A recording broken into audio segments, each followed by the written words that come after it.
Hi friends, Chatterjee Galaxy পরিবারে তোমাদের সবাইকে স্বাগত। আজ হচ্ছে মহাশিবরাত্রি।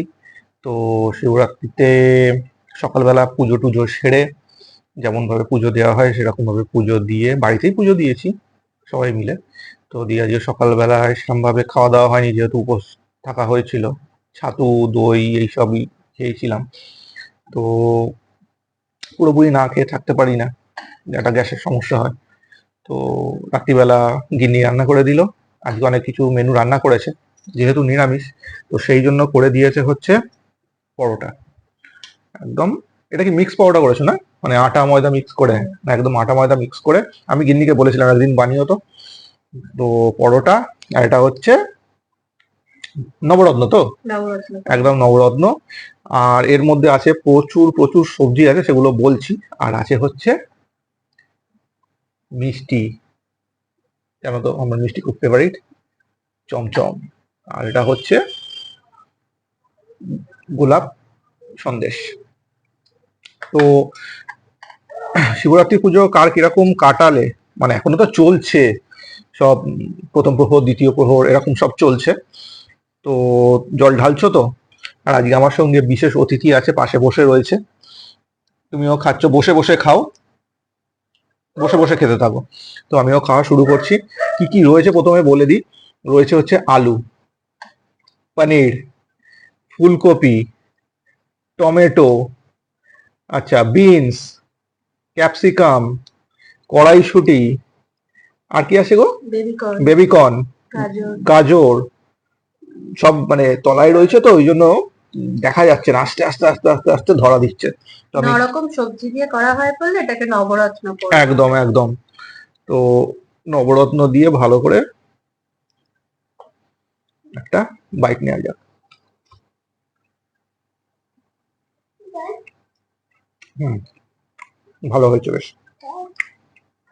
টেস্টি। তো আজকে নিরামিষের দিনে এটাই মানে বেশ ভালো সবজি বলে আমার মনে হলো। সবকিছু দিয়ে মেখে। এ পনির, পনির কার কার ভাল লাগে কমেন্টে জানিও। আমার তো পনির দারুণ লাগে।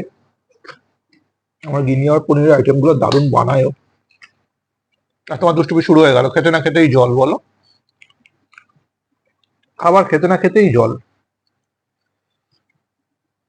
বেশি জল খেও না খেতে খেতে, হুম। কম্বল হয়ে যাবে। আচ্ছা ঠিক আছে।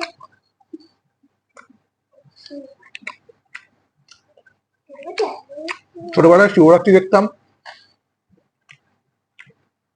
বাড়ির গার্জেনরা সব যেত একসঙ্গে সবাই মিলে, পাড়ারও সব কাকিমা জেঠিমা যারা সবাই আছে একসঙ্গে। কি কোনটা টেস্টি? সবগুলো টেস্টি। হুম। মাম্মাম তো টেস্টি টেস্টি রান্না করে। তো সবাই মিলে দেখতাম এরকম সন্ধেবেলায় সব জল ঢালতে যেত পাড়ার মন্দিরে, সাথে আমিও যেতাম।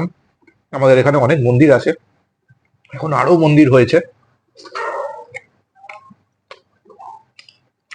তারপরে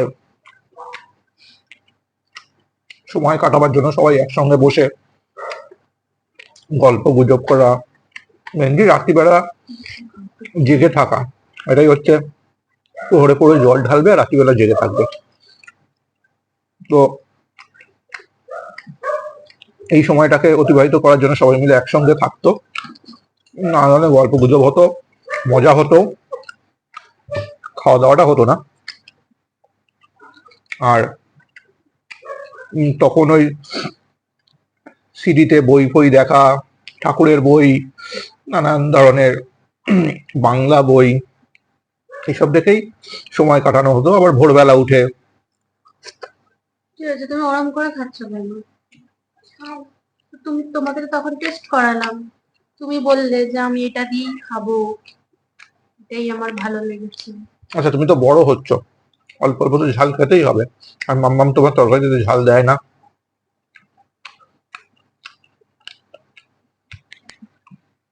তো এইভাবেই শিবরাত্রির দিনটা উদযাপিত হতো। আর আমি যখন মন্দিরে যেতাম জল ফল শিবের মাথায় দিয়ে ফিরে পুরোহিত মশাইয়ের কাছ থেকে একটা করে ফল নিয়ে আসতাম। ফল দিত, ছোট তো তখন সব বাচ্চাদেরই হাতে একটা করে ফল দিয়ে দিত। হুম। না, আমি অনেক ছোট থেকেই শিবরাত্রি করি। হুম। তোমাদের বাড়িতে তো মানে রাত জেগে প্রহরে গিয়ে গিয়ে করার মত নেই। আমাদের ওই বাড়িতে যেরকম আমরা সব অনেক বন্ধুরা মিলে, আমাদের বাড়ির সবাই মিলে সারা রাত মানে মাঝরাতে যেতাম মন্দিরে। না, আমাদের সন্ধ্যেবেলা যখন একটা মানে যে সময়টায় গিয়ে মন্দিরে গিয়ে জল ঢেলে দিয়ে তো হ্যাঁ, বাড়িরও। একেবারে সব প্রহরেরটা একেবারে এই পুজো করে চলে আসে। তেমন আমার বিয়ে হয়ে গেছে, এই বাড়িতে এসে যাওয়ার পরে শ্বশুর বাড়ির নিয়মই করতে হয়। আর তুমি তো শিব পেয়ে গেছো। তার মানে তুমিও বলছো যে তুমি ওরকম বাকছাল করে শ্মশানে বসে থাকো? প্রতিদিন রাত্রিবেলা মাঝরাতে তো আমাকে যেতে হয়, গিয়ে ধ্যানে বসতে হয়।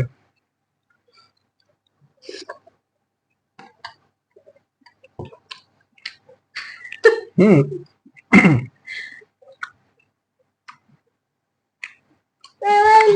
এই নবরত্নের মধ্যে যে বেবি কর্ন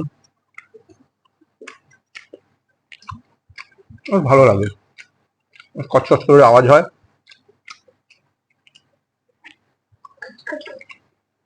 আর পনিরের তো কোনো কথাই হবে না, পনির খেতে দারুণ লাগে।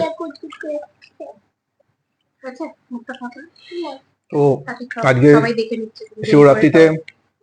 কার বাড়িতে কি মেনু হচ্ছে রাতের দিকে কমেন্টে জানিও।